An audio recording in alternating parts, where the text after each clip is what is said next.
Hello and welcome to SPM IS Academy. Today we'll analyze important newspaper articles of 21st January 2023. Please note you can download the PDF version of today's newspaper analysis by clicking the link given in the comment section. This is the list of the topics that we will be covering from today's newspaper. And the first article is about women in command roles in Indian Army. This topic is important from our syllabus GS paper 1 Indian society point of view. It is also important for writing any essay on feminism topic or any women topic, women related issues.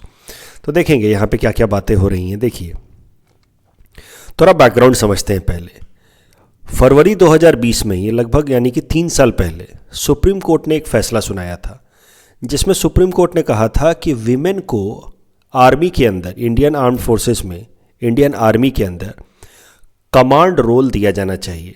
देखते हैं उस फैसले के क्या important points थे. तो supreme court ने कहा कि women should be allowed permanent commission in Indian army at par with men. तो परमानेंट कमीशन क्या होता है? Permanent commission allows women to serve till 20 years in Indian army and avail pensions after retirement. अभी तक कैसा है? Women were holding SSC, short service commission, that was compulsory 10 years, after which an extension of 4 years could be given. But women were not allowed for permanent commission. Permanent commission is compulsory 20 years if one has to avail pension and then up to the age of superannuation. तो मुद्दा यह है कि women were in armed forces, Indian army allowed only for short service commission but not permanent commission. But Supreme Court ने कहा कि women should be allowed permanent commission in Indian army at par with men. And this is how the women could serve Indian army for 20 years at par with men and avail pensions after retirement. दूसरा जो important बात है जिस पे यहाँ चर्चा होने वाली है इस आर्टिकल में मेनली, वो ये है कि women should be allowed to hold command position in Indian army at par with men. Command position, command position का मतलब जहाँ पे विमेन जो है एक ट्रूप को वो लीड करे और उस ट्रुप के नीचे के जो ऑफिसर्स हैं या जवान्स हैं उनको वो ऑर्डर्स दे पाएँ और वो ऑर्डर्स फिर बाकी पूरे ट्रुप को मानना पड़े. वैसे पोजीशन को कहा जाता है आर्मी के अंदर कमांड पोजीशन.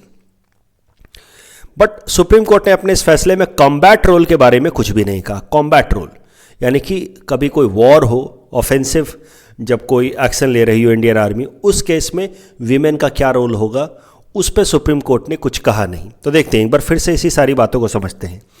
विमेन के रोल को इंडियन आर्मी में लेकर के सुप्रीम कोर्ट ने क्या डायरेक्शंस दिए.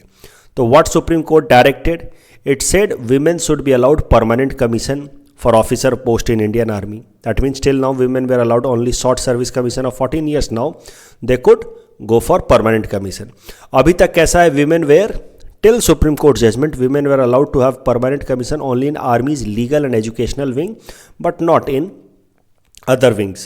दूसरा, women could be allowed to have a command position like brigadier or colonel position. Till now, women were given officer post, but they were not having command position. But Supreme Court did not say anything about combat roles. लड़ाई जब कहीं चल रही हो किसी दूसरे देश के साथ, उस केस में women का क्या रोल होगा, उस पर सुप्रीम कोर्ट ने कहा कि a competent authority should decide, the court should not जज ऑन दिस मैटर. अब सुप्रीम कोर्ट के इस फैसले के लगभग 3 साल बाद अभी विमेन को पहली बार कमांड पोजीशंस में अब मौका दिया जाएगा इंडियन आर्मी के अंदर. So for the first time women officers will be able to command troops in Indian Army and will be assessed for their leadership skills. तो अब as per the news coming up, 108 women officers in Indian Army are now set to be cleared for the rank of colonel, that is the command officer grade, by January 2022, यानी कि कल तक, by a special selection board, and which will make them eligible to command a unit and troops in the respective armed and services for the first time. तो पहली बार women will be now commanding a unit or a troop in Indian Army. ये news important क्यों है? क्योंकि now it grants women officers parity with their male counterpart. और ये important बात इसलिए भी है क्योंकि ये एक फैसला, सुप्रीम कोर्ट का फैसला, और उसके बाद इंडियन आर्मी का उसको इंप्लीमेंट कर रहा है, ये बताता है कि women are capable of leading a troop even in armed forces. तो अब सुप्रीम कोर्ट ने डायरेक्शन दिया और इंडियन आर्मी ने भी अब इसको माना है। सो आप कभी एस्से लिख रहे हो मान लीजिए, या कभी इंडियन सोसाइटी में आप लिख रहे हो कोई जवाब, तो आपको लिखना होगा कि वीमेन हर फील्ड में they are acting at par with man, even in arm forces now they are acting at par with man.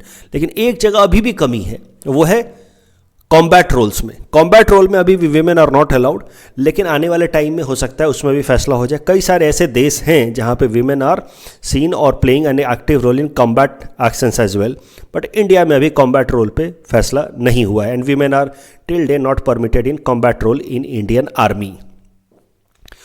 अभी तक भारत सरकार क्यों वीमेन को कमांड पोजीशन नहीं देती थी इंडियन आर्मी के अंदर? क्यों भारत सरकार के जो अभी के अप्रोच थी अभी तक वो इसके अगेंस्ट थी? सुप्रीम कोर्ट का फैसला आया 2020 में, 3 साल फिर भी इसको वेट कराया, अब जाकर के भारत सरकार ने इसको इम्प्लीमेंट करने का फैसला लिया है। तो क्या थे सरकार की सोच? What were the government stand earlier? तो government opposed women being appointed to top command roles such as colonels and brigadiers, because सरकार का मानना था कि most of the soldiers were men, ज़्यादातर जो जवान हैं वो तो मेन हैं, and they come from rural background and they are not mentally trained to accept women officers in command role। ये बात भी आपको लिखनी होगी एस्से में अगर विमेन रिलेटेड इश्यूज आप लिख रहे हैं तो। This reflects patriarchy. सरकार खुद मान रही है, या ये आर्ग्यूमेंट दिया था सरकार ने कोर्ट में, कि ज़्यादातर जो जवान हैं वो रूरल एरिया से आते हैं, they are not mentally trained or they are not ready to accept women officers in command role, and that is why women could not be given command roles. The government also argued that men and women officers were physically different and could not be treated equally। तो सरकार ने ये भी arguments दिए थे। इस पर supreme court ने क्या कहा था? सुप्रीम कोर्ट ने कहा था कि the government itself promote stereotype in the society, तो अगर सरकार खुद ही पैट्रियार्की को प्रमोट करेगी, स्टीरियोटाइपिंग करेगी कि वीमेन आर नॉट कैपेबल और are not at par with men, तो फिर बाकी सोसाइटी से क्या उम्मीद की जा सकती है? और फिर सुप्रीम कोर्ट ने सरकार के इस जवाब को रिजेक्ट करते हुए सरकार को आदेश दिया कि आपको वीमेन को कमांड रोल्स तो देना ही होगा, लेकिन कॉम्बैट रोल पे अभी भी सुप्रीम कोर्ट ने कोई फैसला नहीं सुनाया है। तो ये सारी चीज़ें सरकार की क्या सोच थी, सुप्रीम कोर्ट ने इस पर क्या कहा, और सुप्रीम कोर्ट के इस फैसले से या अभी के करंट डिसीजन से ये अब साफ साफ अब जाहिर है कि now the society is changing and that is how the people and their mentality is also changing. तो आप कह सकते हैं कि over a period of time patriarchy in Indian society which was deep rooted, that was reflected in Indian armed forces as well, is now slowly getting addressed। इस topic के basis पे ये प्रीलिम्स प्रैक्टिस क्वेश्चन हमने आपको दे रखा है। इस सवाल को अटेम्प्ट करने के लिए आपको थोड़े से इस हिंट्स का भी इस्तेमाल करना होगा, इन एडिशनल इन्फॉर्मेशंस का भी इस्तेमाल करना होगा। देखिए, air force has 13.9% of women officers, highest amongst all the 3 forces. Army has 3.8% of women officers, while navy has 6%।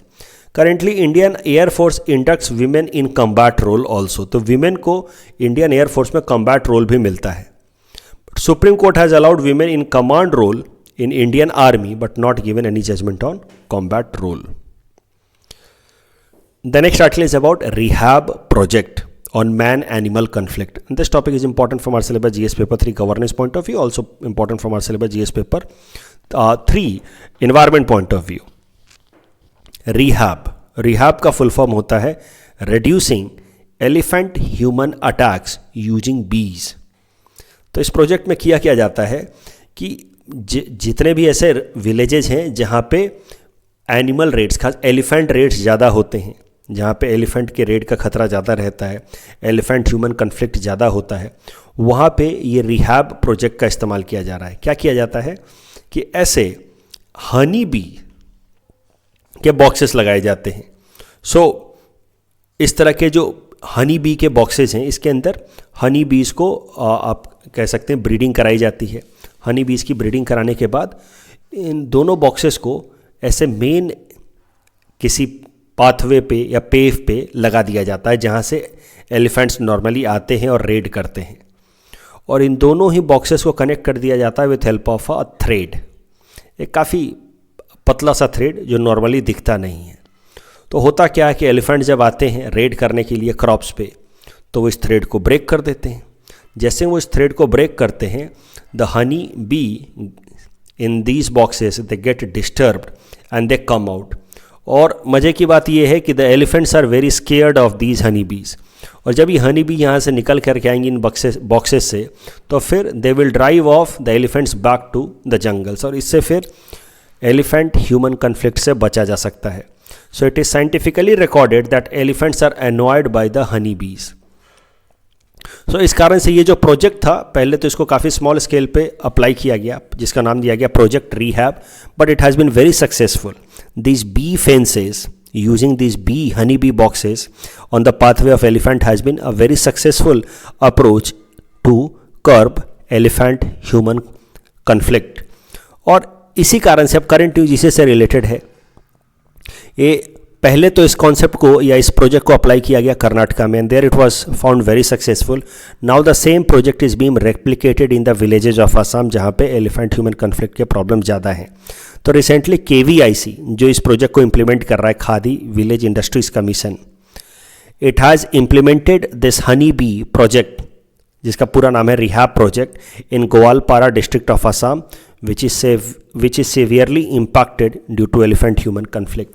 तो कभी भी मेंस में भी अगर कोई सवाल आ जाए कि क्या क्या अप्रोच लिया जा सकता है एलिफेंट ह्यूमन कन्फ्लिक्ट को घटाने के लिए असम के अंदर, which is one major problem, तो वहाँ पे आप ये रिहैब प्रोजेक्ट को मेंशन कर सकते हैं.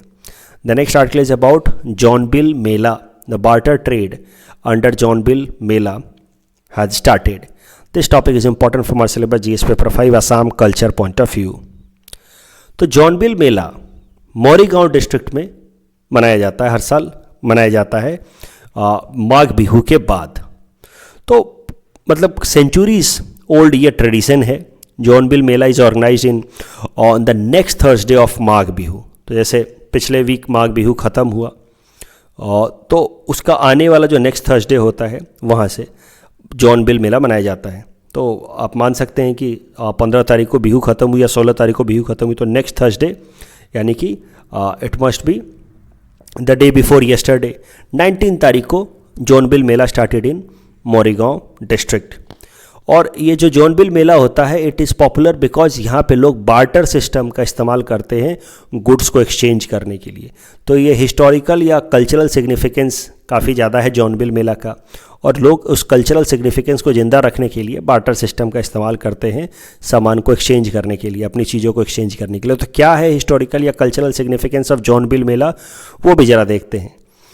So according to historical facts, the royal marriage between the prince of Gobha king, namely Langbor, and the princess of Jaintia king, Hilali, took place on the bank of Jornbill during the 15th century. That was on next Thursday of Magh Bihu. तो ये royal marriages हुए, ये royal marriage हुआ next Thursday of Magh Bihu को, prince of Gobha and Jaintia princess के बीच में. और तब से ही ये जॉनबिल मेला का ट्रेडिशन स्टार्ट हो गया है. और ये जॉनबिल मेला उसी रॉयल मैरिज के जॉनबिल मेला उस रॉयल मैरिज के टाइम में लगा था, और तब से हर साल यहाँ पे जॉनबिल मेला लगता जा रहा है. जैंतिया किंग, और यहाँ पे आप देखिए गोभा किंगडम एंड जैंतिया किंगडम, और फिर यहाँ पे कहीं पे जॉनबिल मेला हर साल लगता है. The next article is about Gunotsav 2023, and this topic is important from our syllabus GS paper 5 Assam issues point of view. तो गुणोत्सव हमारे स्टेट आसाम में होता है, इनिशिएटिव है स्कूल के अंदर जो एजुकेशन का सिस्टम है उसको इवैल्यूएट करने के लिए. तो गुणोत्सव में फोकस रहता है on evaluating the quality of education in schools. This has been adopted from Gujarat model by Assam, where it is done with the same name, that is Gunotsav. तो उसी नाम से असम में भी होता है जिस नाम से गुजरात में ये स्कूल इवैल्यूएशन प्रोसेस होता है. Gunotsav started in Assam in 2017. इसमें होता क्या है कि मिनिस्टर्स, MLAs, IAS, IPS या senior government officers, they go to schools as an external evaluator, और वहाँ पे वो इवैल्यूएट करने की कोशिश करते हैं कि वहाँ पे एजुकेशन स्टैंडर्ड कैसा है. तो टोटल इवैल्यूएटर्स कितने होंगे? 18,097 दिस टाइम गुणोत्सव 2023 में.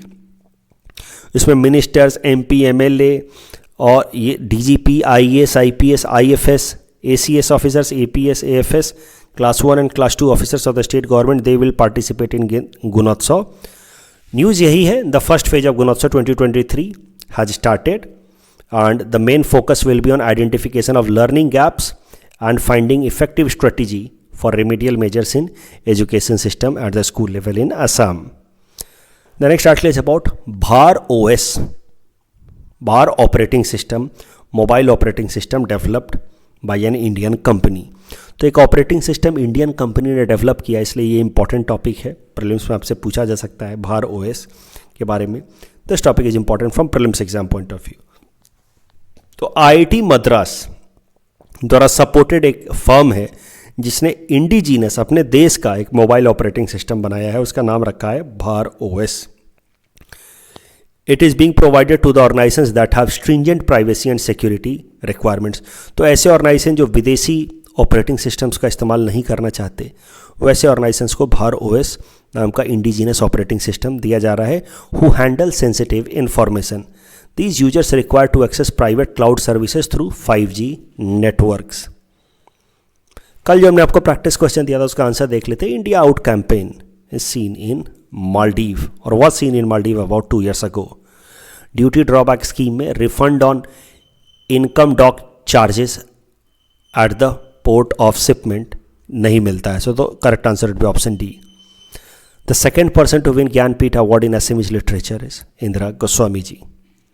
That's all from our side for today. Thanks for watching.